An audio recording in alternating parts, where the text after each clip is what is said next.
Halo semuanya, balik lagi di channel Hunter Anime. Kali ini saya akan bahas apa yang terjadi jika teori multiverse ini benar. Tapi saya akan bahas yang part kedua. Kalau kalian belum nonton part yang ke-1, tonton dulu karena ini akan menjadi kelanjutannya. Mungkin kalian akan bingung kalau saya langsung membahas part 2 ini.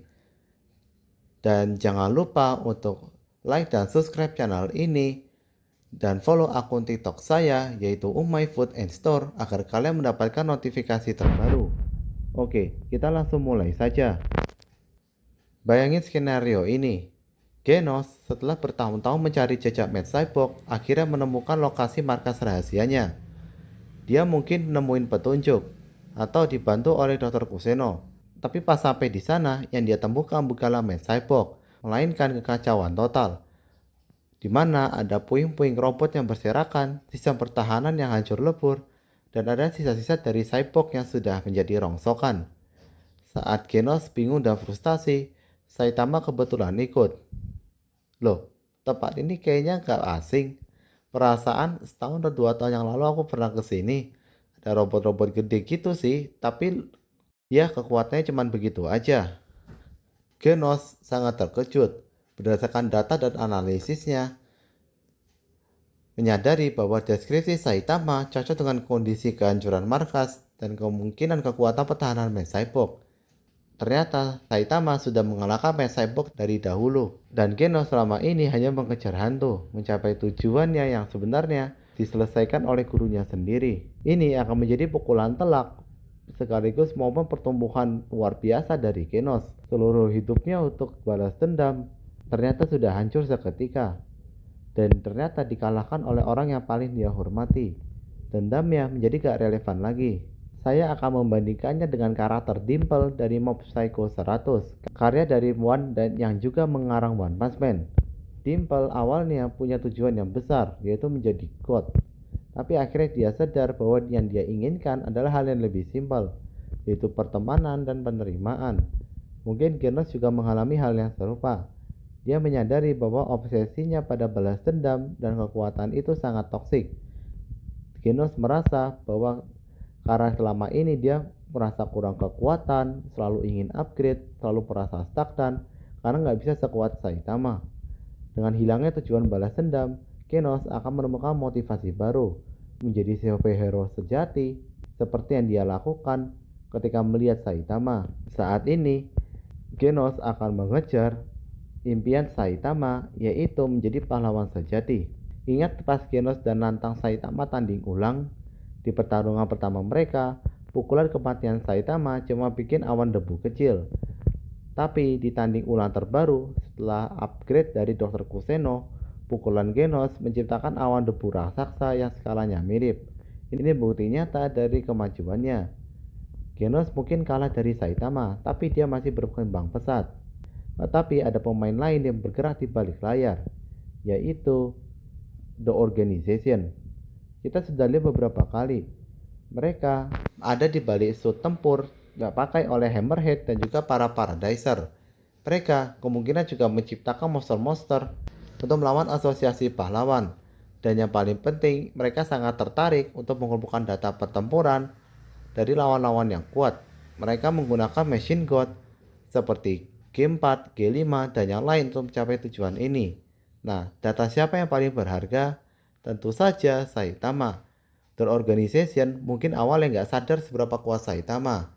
Ingat pas Machine God G4 melawan Genos dan ngumpulin data? Atau pas Machine God Mirror melawan Saitama sebelum dihancurin? Data itu mungkin udah berharga, tapi belum cukup. Momen kuncinya datang setelah pertarungan Saitama versus Garo. Ingat inti core yang dibawa Genos dari garis waktu alternatif yang terhapus itu?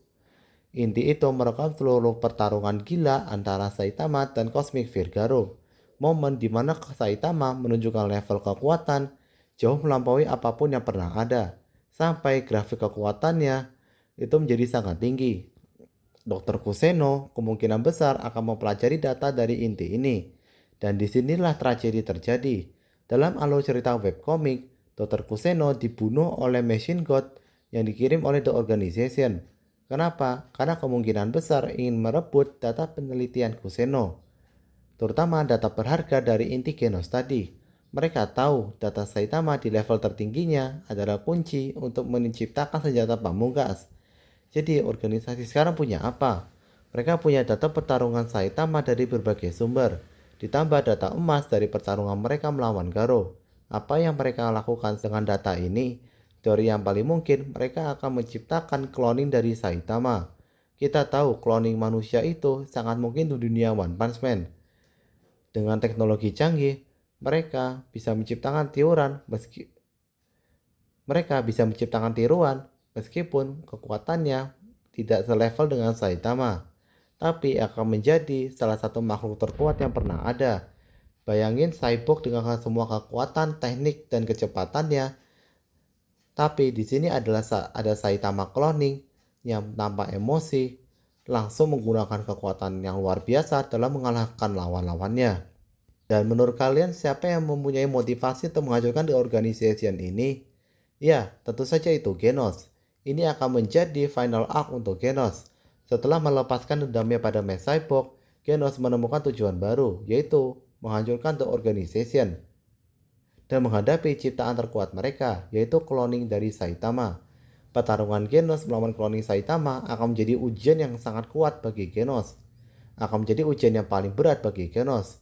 Genos tidak bisa lagi mengandalkan upgrade dari Kuseno. Dia harus menggunakan semua kemampuannya, kecerdasan bertarung, pengalaman, dan mungkin kelemahan fatal dalam desain cloning tiruan itu.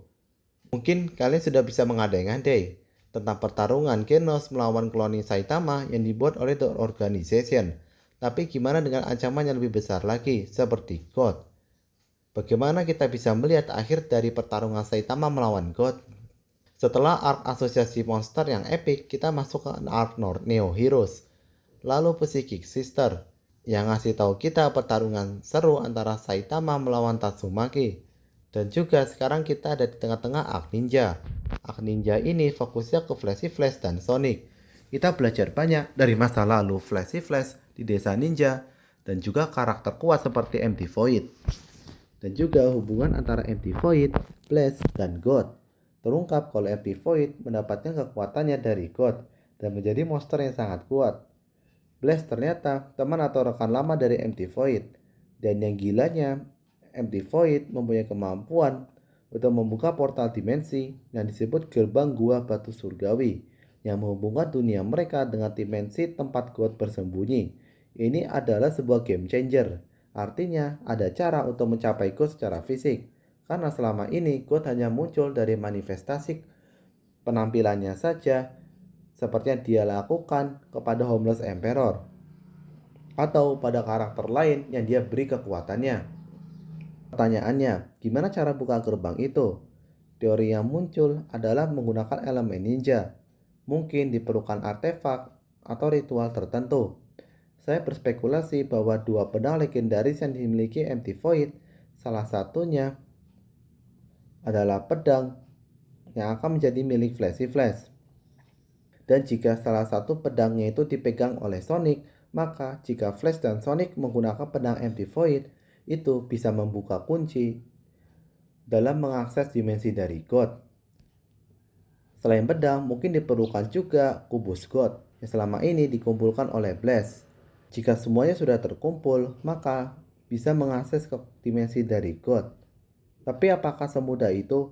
Mungkin God akan membuat sebuah tameng baru di mana dia bisa saja menciptakan sebuah penghalang di mana Saitama, Blast, dan juga yang lain tidak bisa mengaksesnya.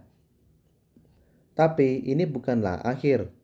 Bisa jadi Blast dan Saitama menemukan cara untuk mengakses kekuatan dari God ini. Tapi ini belum berakhir. Bisa jadi Blast dan Saitama akan menggunakan akses dari multiverse untuk mendapatkan kunci dalam mengakses dimensi dari God. Sehingga God akhirnya bisa dikalahkan oleh Saitama yang dibantu oleh Blast dan juga karakter lain seperti Flashy Flash, Genos, dan juga Sonic. Dan ini akan menjadi momen epic di mana teori multiverse dari One Punch Man ini akan menjadi kunci dalam mengakhiri seri One Punch Man. Oke, mungkin itu saja penjelasan video kali ini. Jika kalian ada pertanyaan, silahkan komentar di bawah. Terima kasih sudah menonton dan bye-bye.